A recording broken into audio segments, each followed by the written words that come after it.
Mga buddy, kumusta kayo? Ngayong araw samahan niyo akong tikman ng pinakamasarap at pinaka-homey na pagkain, ang nilagang baboy at nilabong balinghoy, sabayan pa ng mainit na kape. Tikman natin. Tingnan niyo itong nilaga, sobrang lambot ng karne, So, halos buddy, matunaw kain na na. sa bawat hiwa. May kasamang papaya at kalamansi. Ang sabaw nito parang yakap ni nanay, perfect sa malamig na panahon.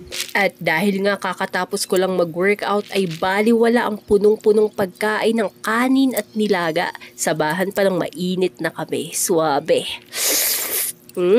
Ang sarap talaga. Ito naman ang nilabong balinghoy. Tingnan nyo kung gaano kalinamnam kapag isinawsaw na sa asukal o kinain ng may kape. Ibang level ang tamis at linamnam, parang dessert na pangmaharlika. At ang pinaka-importante yung partner, ang mainit na kape. Ang pait at tamis nito, perpekto para tapusin ang bawat subo. Heavenly. Kung gutom na kayo, i-like at i-share ang video na to.